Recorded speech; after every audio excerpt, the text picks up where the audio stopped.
facility sorted out today. Okay, so as previously mentioned, so my name's John Egley, and what I'm going to do over this next number of slides really is just to give you a little bit of an overview about who the Greater Birmingham Solihull Growth Hub is, our purpose in life really, and how we can support your business.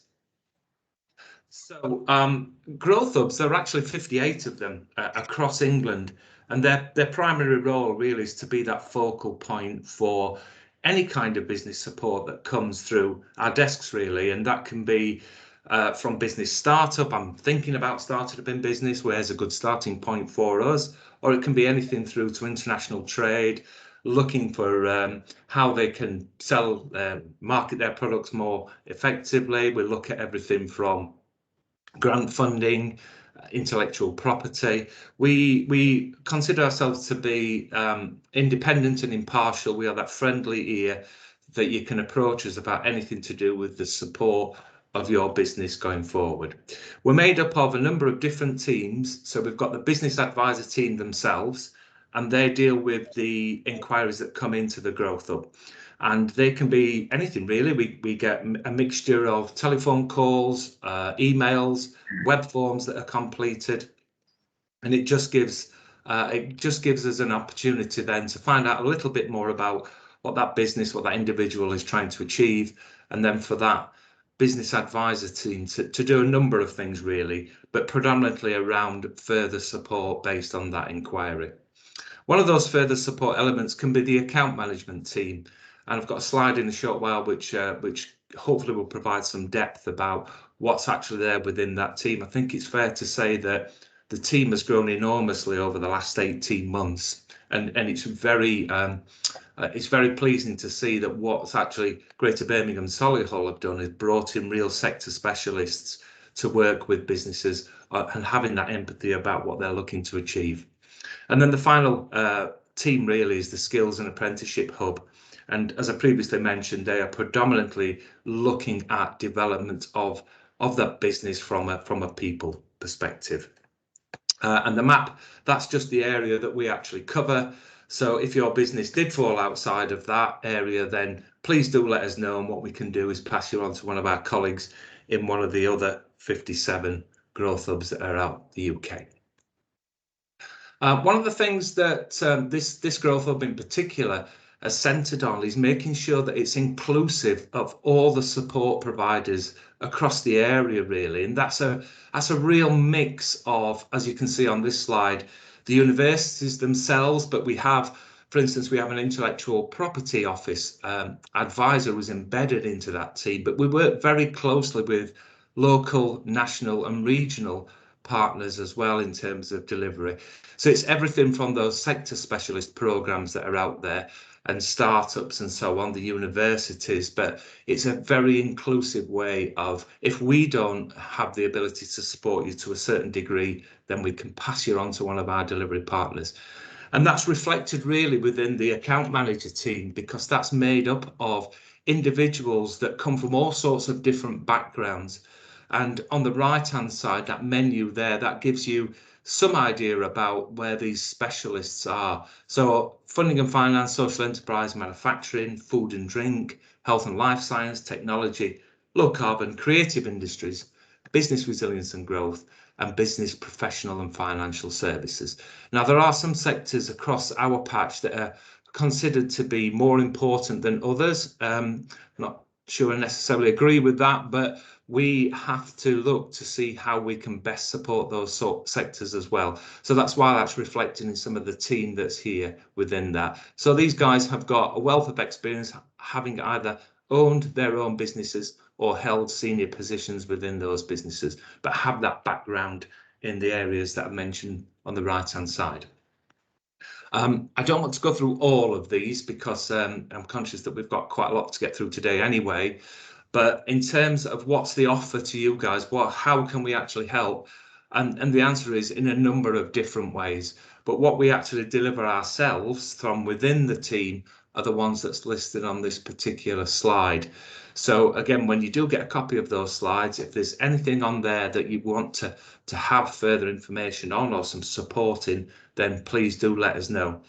I have prepared a short form. It's an electronic form which I'll share with you in a short while, and that will give you the ability to actually request support in any of these areas, and indeed from our recruitment side of things, so that we can make sure that we get somebody to get in touch with you to take your inquiry forward.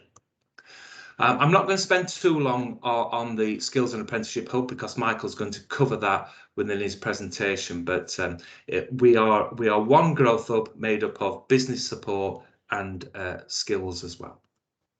Okay, so I'm going to leave that presentation at that particular stage, and what I'd like to do is I'm going to stop sharing my screen, and if I can ask Rupert if you wouldn't mind coming in for your presentation. By all means, thank you, John, and good morning to everyone.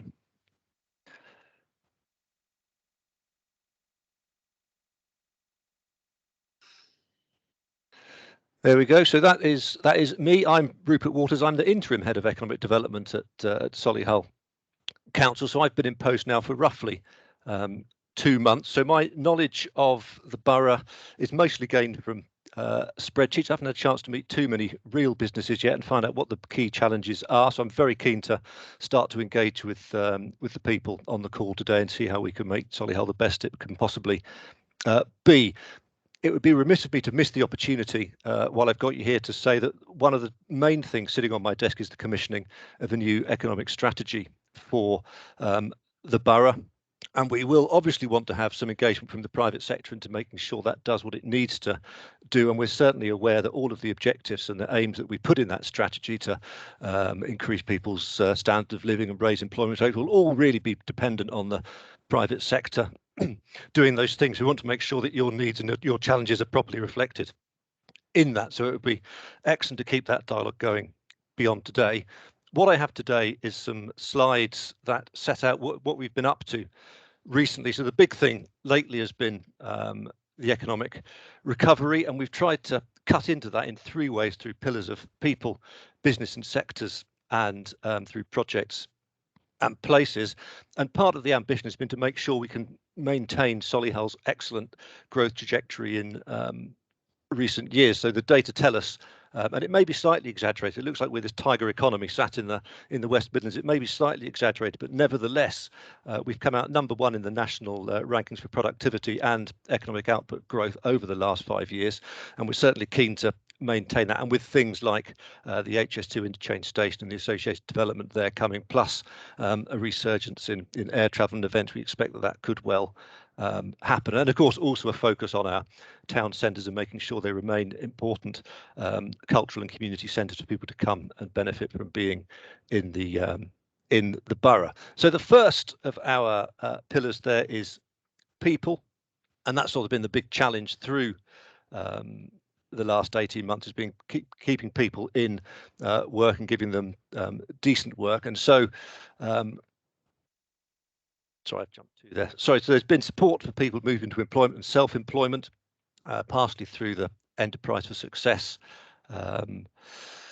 program, but also by taking an interest in launching a service for people who are looking to work locally, and then using our role as a broker to get businesses attached up with those people who are looking for work, and offering also through the Enterprise Success proper one-to-one support. And we're also keen to make sure that those people who are leaving school and college get the support they need to move into employment, whether through apprenticeships or appropriate training, and just making sure that local education providers get the best intelligence of what it is that local employers are seeking to, and also making sure as we move towards sort of hybrid forms of working, that we've made things as easy as possible for employers to move into that. When it comes then to businesses and how businesses can keep on prospering, we've made a huge effort paying out millions of pounds of the government's grant programs over the last 18 months, that I hope people have benefited from on this call.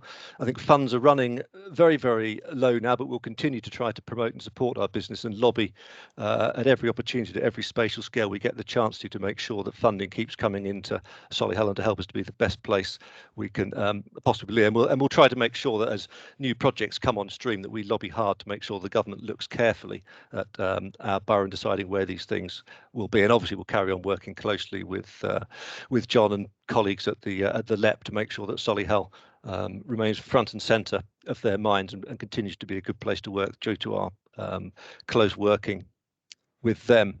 We most certainly want to hear from businesses. I think we can be quite reactive and look at what's coming down the tubes from central government, try to make sure we're well positioned to secure benefit from those schemes. But if we can get a good dialogue going with local business or maintain the good dialogue that's already happening with local business, that allows us to make sure we're properly prioritising what it is that we want to achieve, and then we can feed that through to regional and national bodies to make sure that the appropriate support programmes feature. And that will be a key facet of the interaction with businesses. We develop the economic strategy to make sure that those challenges to operating in the borough or more generally are most effectively addressed. And then we turn to places and projects. I think one of the things that is appealing about Solihull for an interim economic development person looking to come is just the sheer scale of things that are happening around the interchange station in particular, but also in the way that the council is continuing to be interested in growth and attracting inward investment and having notable success in that. So I think programs around HS2 and the improved commercial property offer that will give us and the improved connectivity ought to allow our extraordinary economic growth trajectory of recent months to continue. And we certainly continue to invest and plan in schemes in North Solihull and in the town centre and beyond to make sure that they can support economic growth and benefit from any sort of economic recovery as well, and then working hard to make sure that local businesses are well placed to benefit from the supply chains that arise from those investments, both in terms of making sure that the procurers are thinking carefully and structuring their procurement programs appropriately to be serviced by our businesses, but also making sure businesses are aware of what the opportunities are. Town centres remain an important part of our economy and certainly part of our cultural and civic life. So we're working closely with business improvement districts in Solihull Town Centre, and there is a new and developing economic plan for Shirley, and good work happening there, as hopefully people have noticed the improvements, and then other initiatives such as Visit Knoll to make sure that our rural areas also continue to get some footfall and become good, safe places for people to come and enjoy and spend some time. And I think there is a big push coming around tourism. I think Solihull does extraordinarily well on business tourism, but I think we would like people to come and use some of their leisure spend here as well and appreciate what I think Solihull residents have known for a long time. It's a pretty decent place to come and spend some time. And the upcoming Commonwealth Games may produce an interesting opportunity to allow us to start to motivate people in that respect. So I've got one more slide, which is the sort of the list of business support that is available to you. That top line to say that the leadership of the council are very interested in the private sector, and some of those have been assigned, some of our senior staff have been assigned to individual businesses to make sure that they channel through their issues to our leadership team. The more general offer to people on this call is to get in touch with either myself or colleagues John and Claire who are on this call to make sure that your issues are being heard and give us some encouragement to deal with them. And then there is, of course, interested in getting people to move into entrepreneurship and start up their own businesses and all the other things that you see there. So I think hopefully there's something there that will allow us to help businesses, to help Solihull remain a very, very competitive place. So the slides will be shared later for you to enjoy at your leisure. But if you cannot wait and we've got a tea break before that arrives, then the Solihull for Success website is an excellent place to have a quick tea break and see what is available. So thank you very much, and I look forward to working with you as we develop a strategy for the borough and help your business to grow in the future. Okay, thank you for that, Rupert. Unfortunately, we're still struggling to get the chat facility on, which I do apologise for. We're going to get onto our admin team and just see if they can lift that restriction. As mentioned, it's we moved over to a new domain yesterday. It looks like that feature has not been turned on. So apologies, please bear with us on that. But what we can do is, instead of the chat facility towards the end, we have got the ability to just open that up for questions, and we can do that through the traditional route, shall we say, through the microphone side of things. Okay, so thanks again, Rupert, for that. So I would like to now introduce to you Michael Wiles, who's going to give us a bit of an update really about the support from a people perspective. Michael. Well, thank you first for the opportunity to meet with you all this morning. I'll just get my slides up and bear with me 2 seconds. Share content.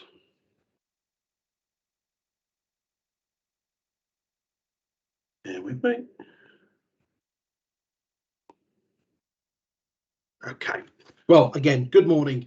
My name is Michael Wiles. I'm a skills broker working within the GBS LEP Hub. We offer a one-stop business solution for organisations that are looking to have their training and skills needs met to boost skills, employment and business growth.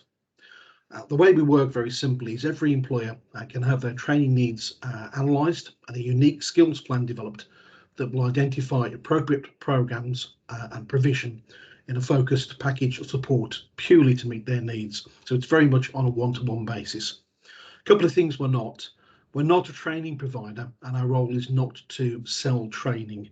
It's very much a diagnostic tool. We broker solutions in with your consent. We're fully funded, we're impartial, we're informative, and we'd like to feel that we offer a friendly service. The headline skills solutions.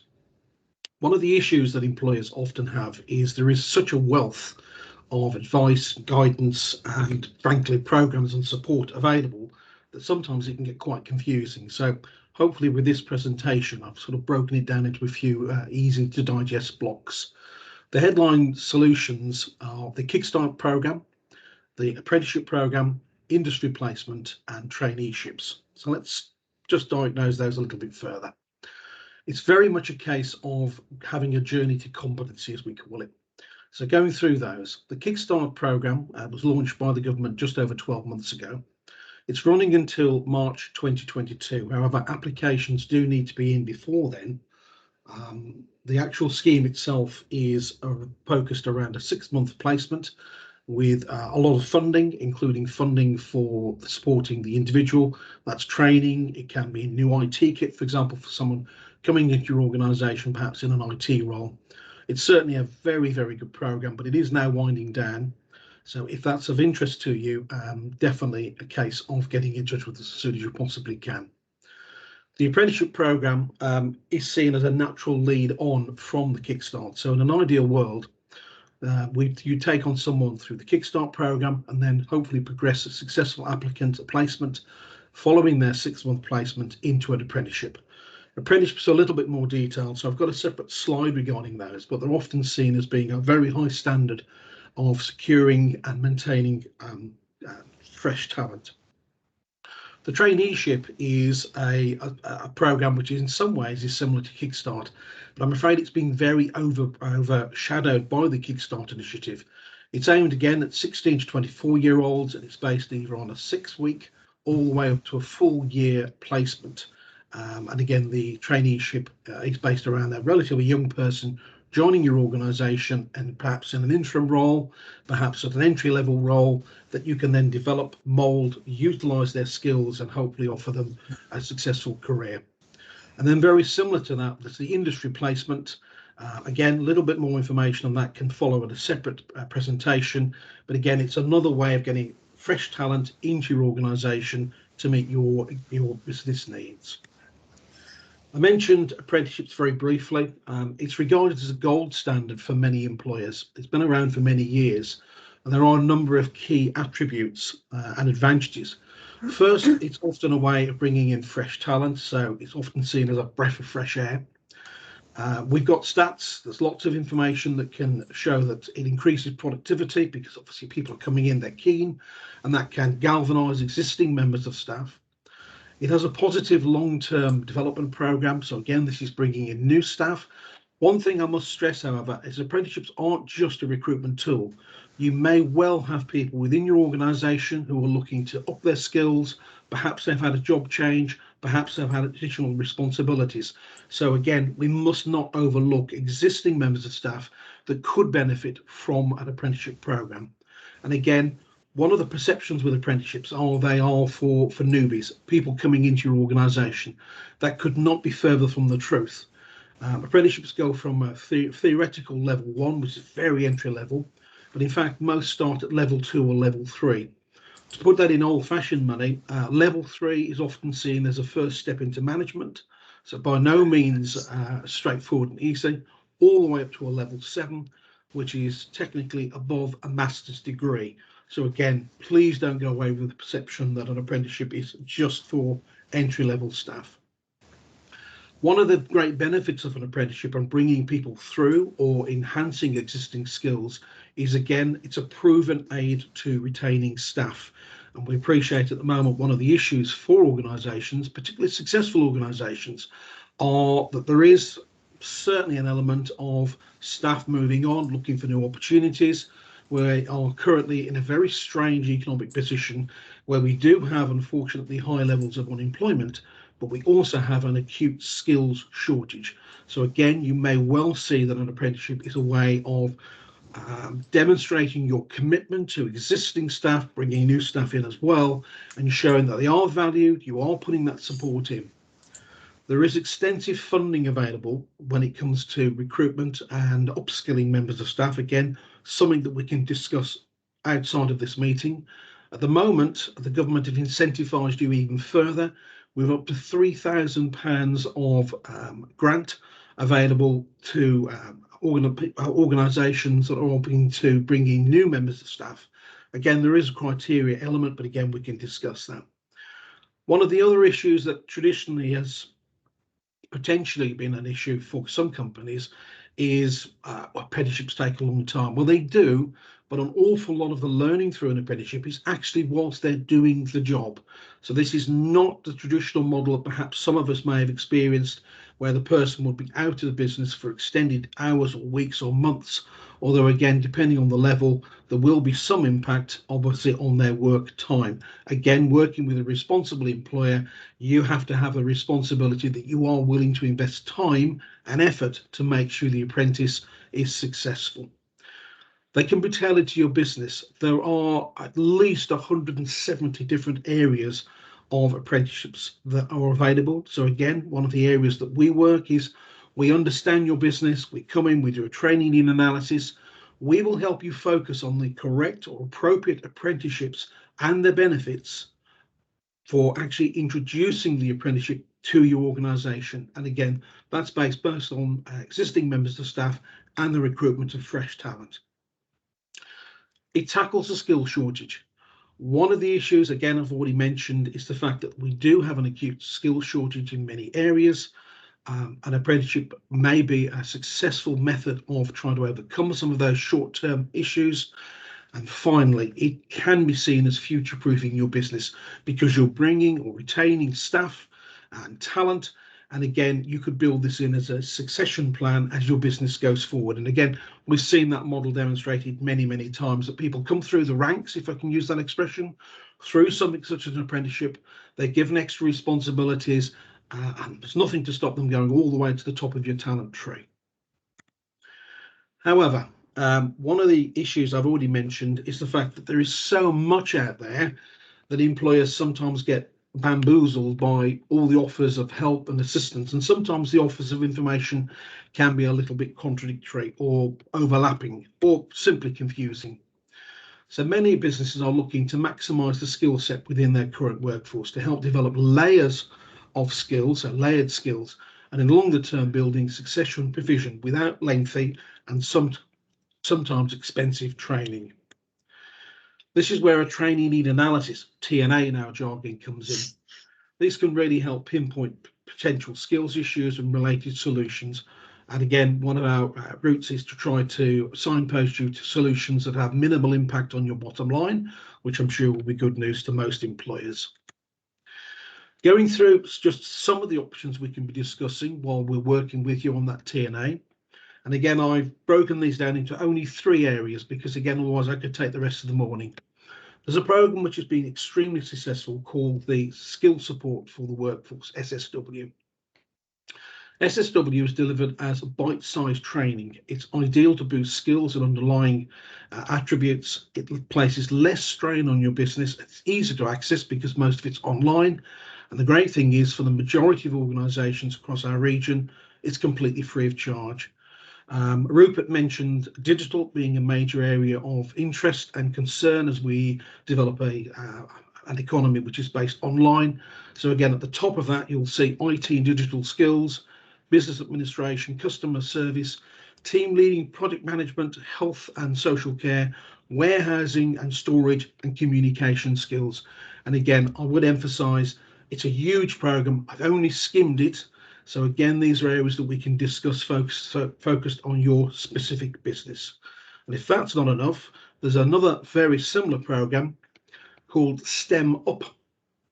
STEM Up is a professional development program that gives you access to the right training for you or your business that needs to grow. And again, it's very detailed. It can be all the way from level 1 soft skills all the way up to degree level technical skills such as computer programming. STEM Up offers a wide and varied solution of free training provided by a host of recommended educational partners, and is part funded by the European Social Fund. And again, if I can fly the flag for our tiger economy, Solihull FE College are one of the providers of STEM courses, so on your doorstep. So why aren't we talking to you and listening to your needs? And then for someone that's looking for something that's perhaps not covered by traditional training, there is another program called the Supplier Skills Program, SSP. It's all these jargons. This is run by our colleagues and friends over at Birmingham City Council. Obviously, it's open to organisations across Solihull, across the rest of the central region that we cover. This is based on training grants of between £500 and a maximum of £18,000 per SME organisation, and it's available on a 50-50 basis. The training must be accredited with an Ofqual framework, and again, we can advise you on that. Otherwise, it must be recognised by industry and professional accrediting bodies. Again, we can give you some advice on confirming that's the case. The grants available is designed to enable employers to achieve any of the following full qualifications all the way from level 1 to level 7 or equivalent, including higher level management and leadership skills. Or it can be part funded towards elements that are a unit or parts of a qualification. To give you a real life example of that, I worked with an organisation that was looking to bring in a level 6 marketing qualification that does not normally receive any form of funding. It's through a very, very well-known accredited body that I won't mention here, and the course cost almost £2,000. By going through this program, the employer, the specific member of staff, was effectively able to halve the cost of that course. So they saved almost £1,000 on the cost of a course that I would stress under normal circumstances you cannot get funding for. So again, lots of things we can discuss. I do appreciate this morning I have very, very quickly gone through all these elements. So how does it work? Well, John's already mentioned there is a follow-up form. We would ideally receive your information. We would set up a one-to-one digital appointment, so Teams, Zoom, to explore and discuss how we can support your specific business. And again, there's a link there if you want to come onto our site. And again, you can complete an inquiry form again through the GB Skills Hub link.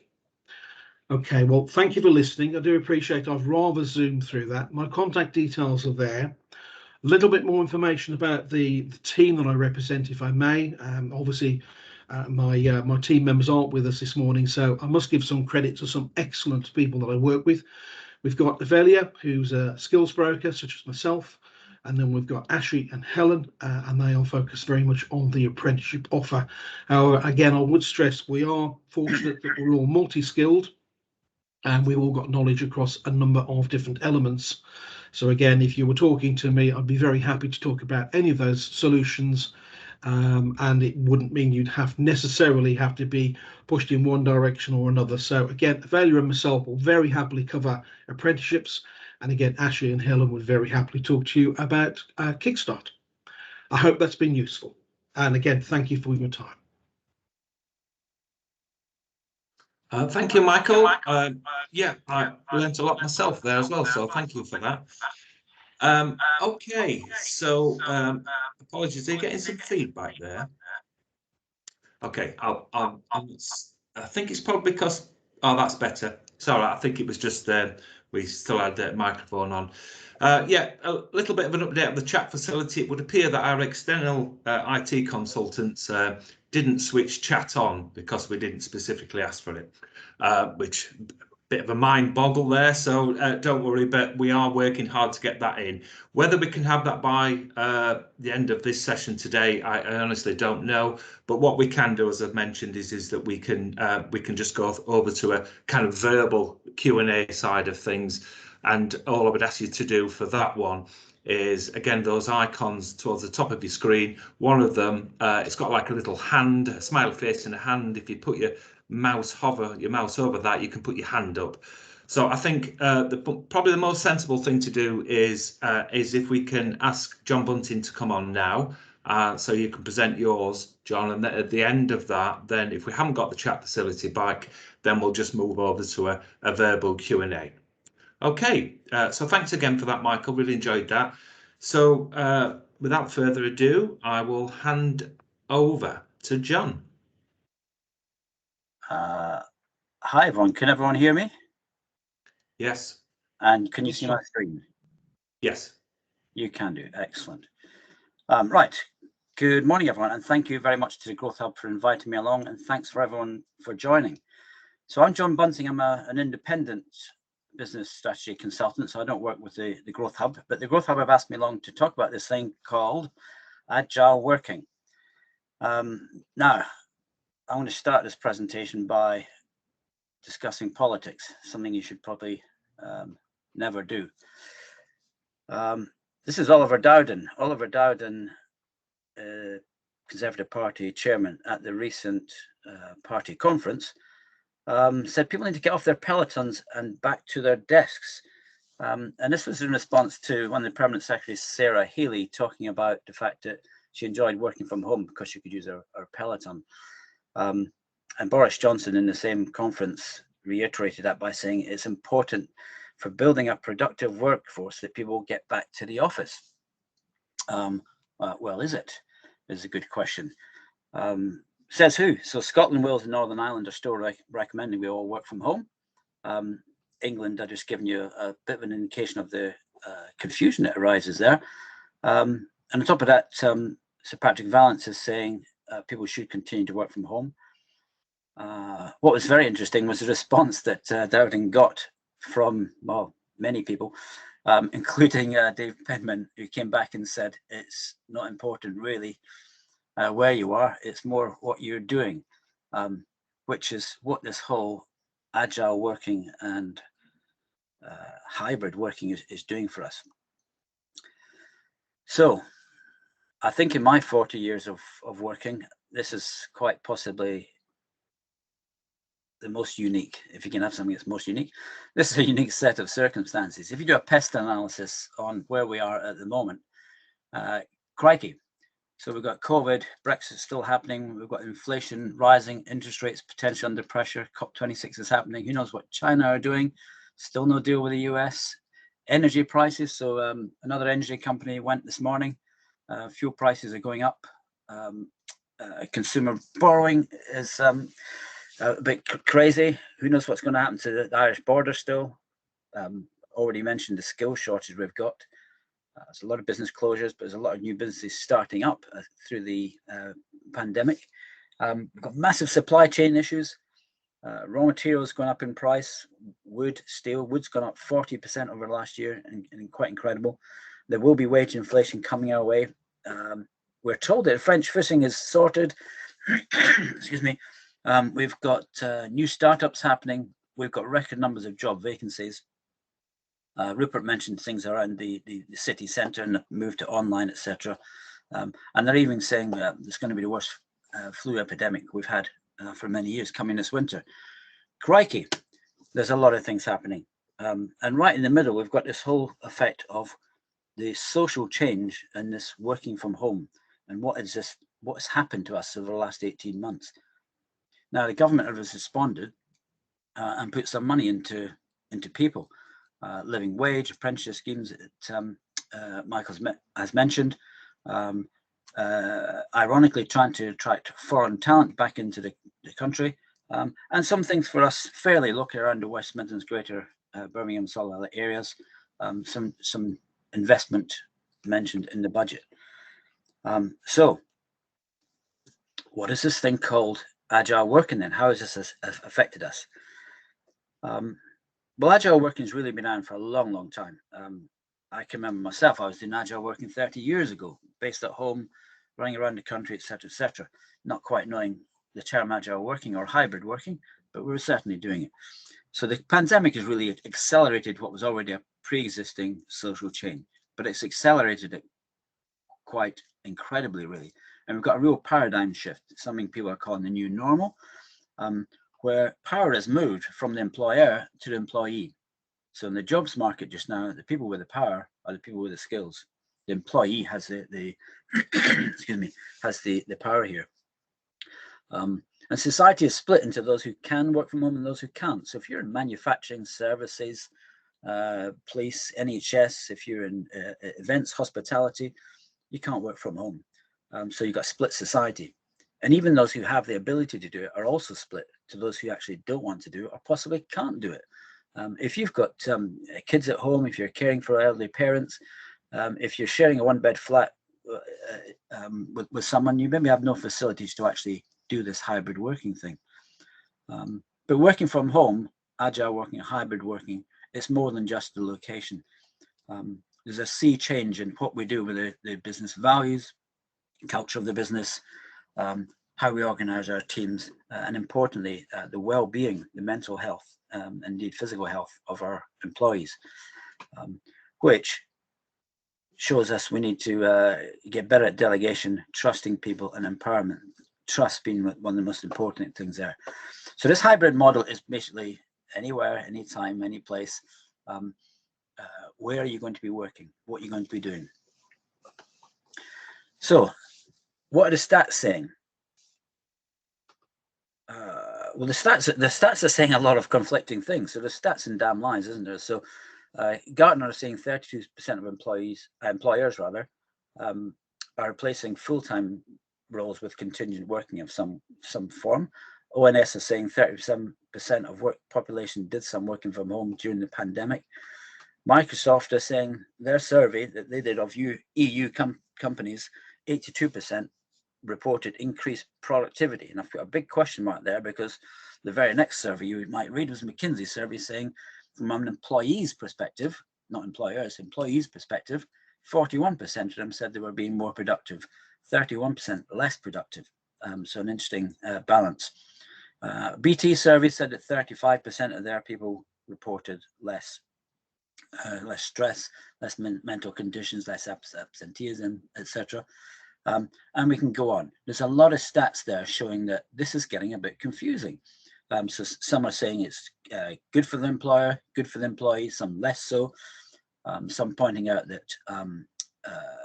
Pwc Survey, for example, down the bottom, there's an interesting one for me because it says 68% of employee respondents said it was important to be in the office between 3 and 5 days in order to keep a strong culture in the business. So if you're working from home 5 days a week, how do you get the culture of the business? What does it feel like to be part of a business that you're actually, like me, sitting in your loft? So, excuse me. So what is this hybrid model actually all about? Well, some of the big companies are leading, as you would expect, leading from the front. Amazon there, I've got a £1,500 sign-on bonus if you come and work with them. They're desperate for staff, like many people are. In fact, I've heard from someone who works in the hospitality business close to Amazon, of people coming in and saying, why would you want to sit in a pub, working long hours in a pub? You get more money next door packing for Amazon. So deliberately coming in and stealing their staff. 9 to 5 is dead according to Salesforce. PwC USA, interestingly, said you can work anywhere. Doesn't matter. You can move city. You can move anywhere you want. Within tax regulations, cross border, you could actually work in another. You live in another country and still work for PwC USA. So crazy days. Microsoft are saying that 50% you can work half your time at home without even getting manager approval.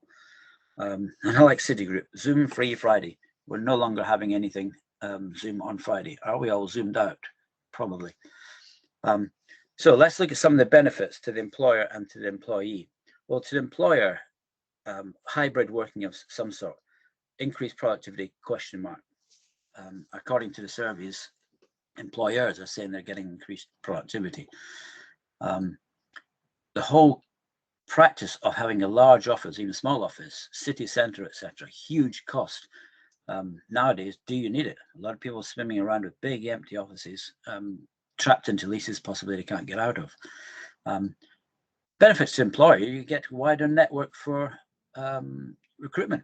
You got a much bigger choice of talent, and you can go quicker to this flexible freelance contractor model because there's more talent out there doing it. There's more employees are going independent and working as a contractor. It's definitely going to improve your carbon footprint with all the travel and things that are around. If you're good at it, you can get yourself a competitive advantage. And if you're doing it well, you're going to increase loyalty within your business for sure. And lastly, will it include profitability? Will it increase your profitability? Certainly if you've not got any office costs. To us as employees, well, isn't life great? What's it like working from home? Are we all enjoying it, or some of us are actually hating it? So your work-life balance can be improved as a result. Your mental health can be, because of the physicality of where you are and no travel, being able to go to the gym, flex around the school run, etc. Again, productivity is a question mark. Some say yes, some say no. And for the right people, only the right people, there's a feeling of empowerment and trust that actually, I don't need to be supervised at home. I can just get on and do my job. I can control my time. I've got less distractions. So there's some good things for both employer and employee. What are the pitfalls here, though? Well, you could have a bunch of unsupervised people we have no control of. And if you're the sort of leader who's lacking trust in some of your employees, then you're in a tricky position because you can't physically see what they're doing. I've mentioned the cost of office space. You may be paying for technical costs to set people up at home.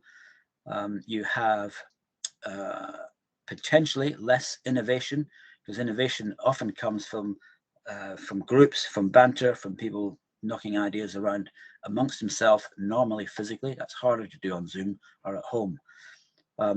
Culture and values is a difficult one. How do you get culture and values when you seldom meet anyone? Because often the culture and values comes from physicality, being around people, being around that coffee machine chat, etc. How do you onboard new employees when no one ever meets anyone? I work with one particular business, 40 employees. CEO's never met anyone. All recruited online, runs a very successful business, never met anybody. Team building is a critical part of this.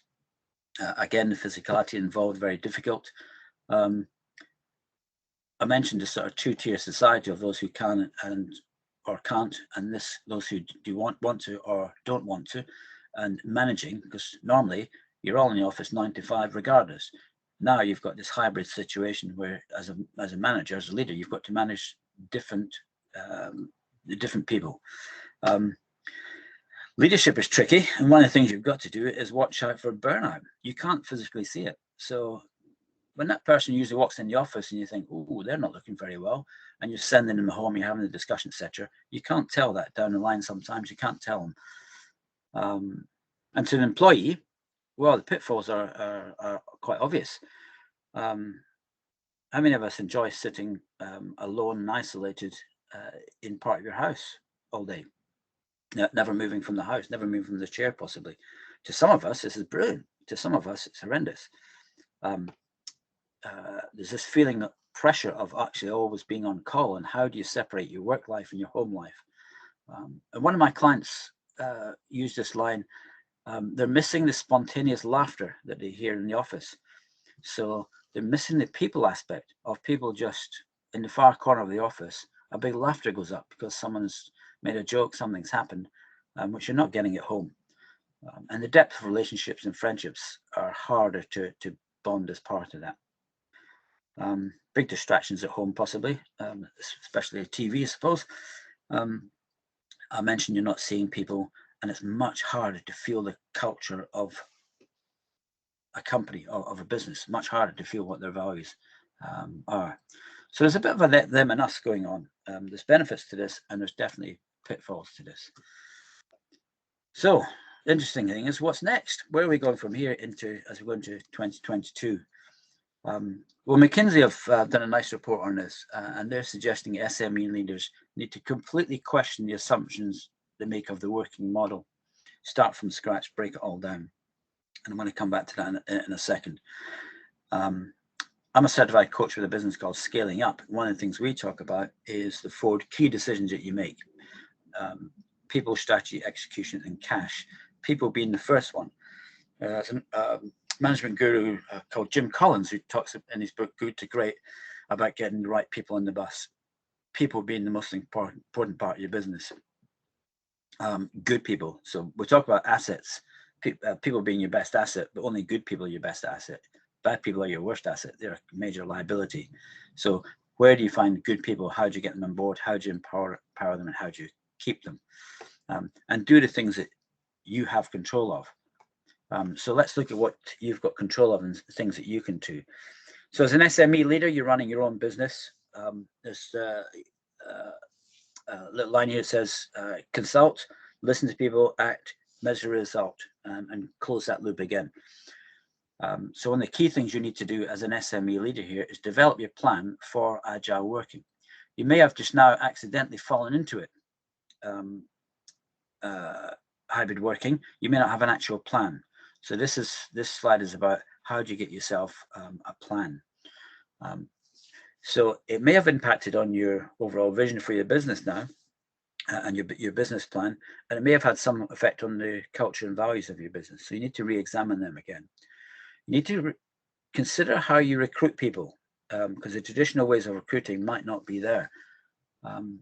There are people just now walking into any organization and offering another £5 an hour. I had one person offer 30% salary increase to drop what they're doing now and come and work, because good people are scarce at the moment. So you need to figure out how you recruit, how you onboard, and importantly, how you fire. You will certainly need new HR policies, guidelines for working from home. You might want to downsize your office space, or you might want to change it and recreate what's in that space for meetings and client space, etc. This may have effect on your whole vision and your brand image. And what we need to be doing is deconstructing the job itself. So instead of employing roles, we employ specific skills, which is different to employing someone to do a particular role. And lastly on this slide, something we use in Scaling Up called the Rockefeller Habits, which is 10 habits of every highly successful business. Re-examining these 10 habits in light of hybrid working would be a really smart thing to do right now. But hey, can you do this? Are you the one to do this? Or is anyone in your team the one to do this? Who has led businesses in this crazy environment before? Well, not many of us really. So what are the things you have to do as a leader? How do you change yourself and your leadership skills in order to make the best of this? So there's a big bit of listening, asking, caring about people, of course, as a leader. A big recognition that because there's can'ts and haves and have-nots as part of this, we're not all in the office anymore. We need to recognize people are different. I mentioned focusing on the role less and focusing on the skills more. Delegation is an important part of this, only to those who want it, so that they are properly empowered, and whether that's hard or soft delegation, how we actually do that delegation. As a leader, we need to make time for face-to-face meetings. There is no substitute. There's nothing better than face-to-face meetings for the vast majority of the human race. They are more powerful than Zoom, Microsoft Teams, phone calls, texts, etc., etc. We need to make time for face-to-face meetings, and that might be meaning actually, instead of sitting in your office or your home, you're on the road. You're going to meet people where they are. So coffee shop next to their home, etc. Get out, meet people, make these relationships work harder, work better. Without effort, teams will suffer.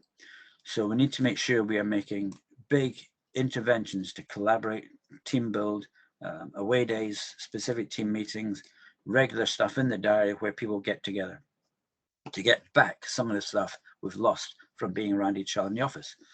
One thing we need to be clear on as part of your HR policies as a leader is what are the rules and expectations. So what do you expect from people?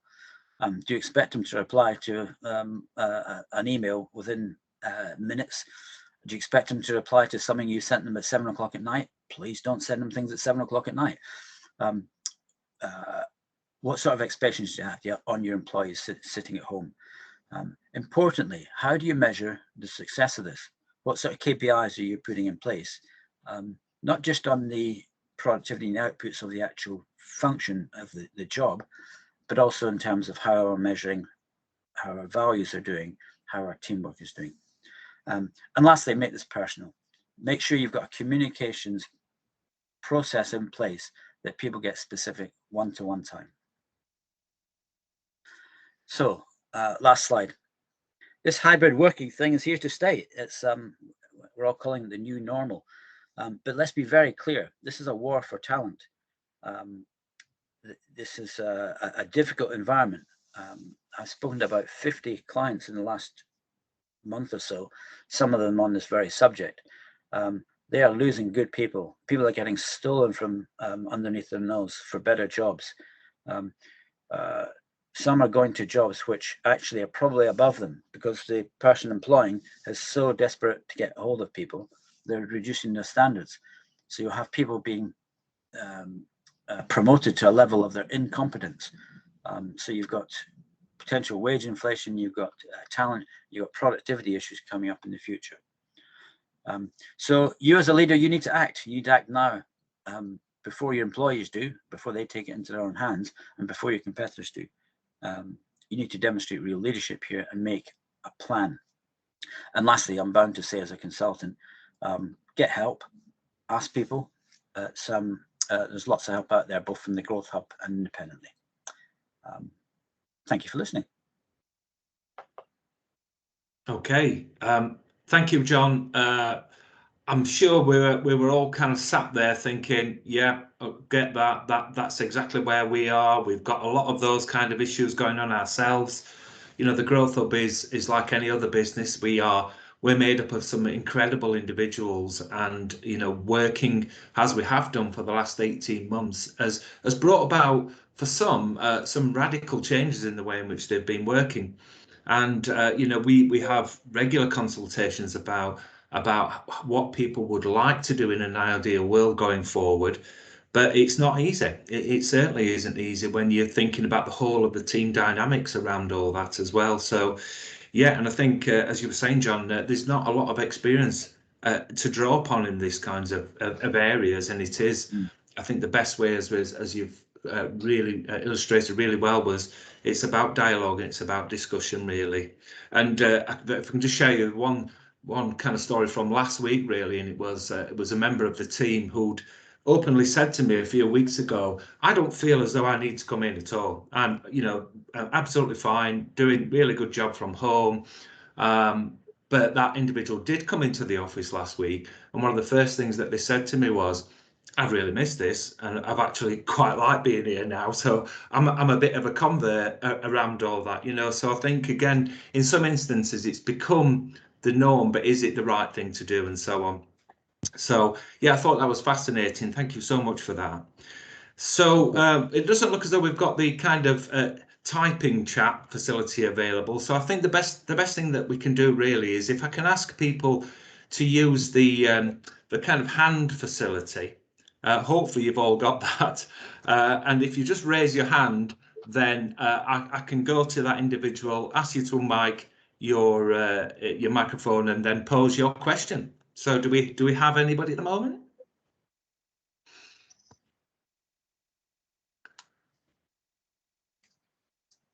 Okay, I'm not seeing any hands at all. Any observations, really? Anything for any of the presenters? Doesn't necessarily have to be a question. Paul Hopkins, do you want to come in, sir?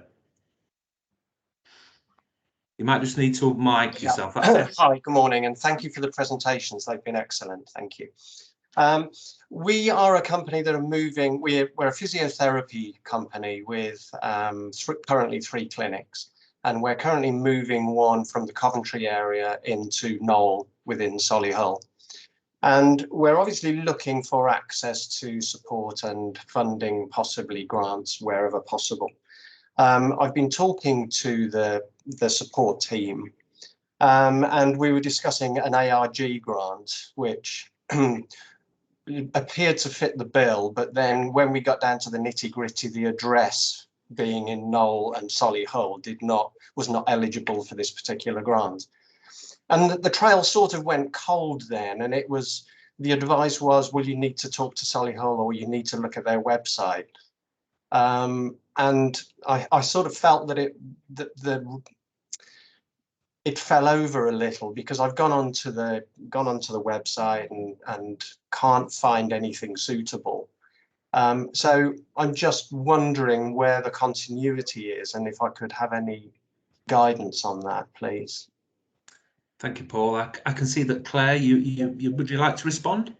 Yeah, I was just going to say, Paul, perhaps if we share our details afterwards, it's probably best that we have a chat as the business investment team at the council. I'm sure we can help you. That'd be excellent. Thank you very much. No worries. Okay, we've got another question from Nick Lyons. Yeah, hello there. I'm Nick Lyons from Eric Lyons in Knoll as well. So welcome to John when he arrives in Knoll. Pop by and I'll get you a pie or something as a welcome.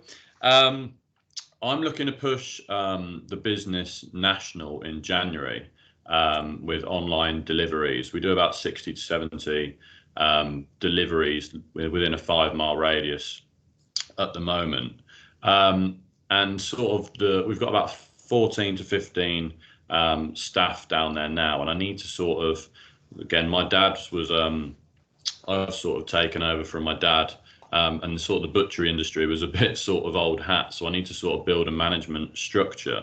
So the training grant would be very, very useful. So if I could potentially speak to someone about, and again, it's a bit more of a specific industry, the butchery industry. So I really need someone to come out and kind of me to explain what's going on at the moment and how I can improve to grow the business, really. Thanks, Nick. Did you want to come in there, Michael, at all? Yes, good morning. Good morning, Nick. It's Mike. How are you today, sir? Yeah, good, thank you. Good. Right. We would love the opportunity to work with your organisation. As regards management training, there's a whole range of opportunities. Perhaps we can pick this up offline. Certainly love to work with you. Cracking. I'll get an email. I think I've got it taken a photo, so I'll drop a message over or something. Thank you. Thank you. Okay. So thank you for that, Nick. Paul, is there another question, or is that a legacy hand? Yeah.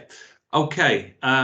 So I think we have got more time if there are any questions, but I'm also conscious if there aren't any, what I will do as a matter of course, I've got everybody's obviously emails from the registration perspective. So what I can do is make sure that I get a copy of all the slides over to you all today following today's meeting.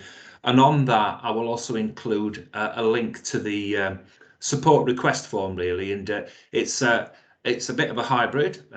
if you'll forgive the pun there, but it's looking at any requests for further support that you may be interested in, but also a little bit of feedback about today's event as well, because what we'd like to do is find out if you value these kinds of things, and if it's something that you'd like to see more of, then we're more than happy to accommodate that, and whether that's a monthly thing, whether it's a bi-monthly, quarterly, and indeed whether you would prefer that to be an in-person event, or whether you'd like it to be on Teams, or either way really. I'd just like to apologise once again for the chat facility. It just shows you this technology is a wonderful thing when it works properly, but in this occasion that's something that we'll take away as one of our actions from today. I would just like to thank all the presenters for today for taking time out. I know that you're extremely busy, so thank you for that. As I said, we will get the presentations out to you, and thank you to you for taking the time out as well. Again, we know that running a business is an incredibly difficult thing to do, so taking that time out, I just hope that you found it beneficial today, and we will certainly be following it up with any support requests going forward. So we'll pop a copy of the video in as well, should you want to have a look at that. And again, if anything that you think about and think, oh, I wished I've asked that, then please do use that feedback form for us. So if we've all done, if I can just ask the presenters to stay on, and I'd like to thank everybody else for the time, and hopefully we will see you again soon. Thank you. Thank you. Thank you, everyone. Thank you. Thank you.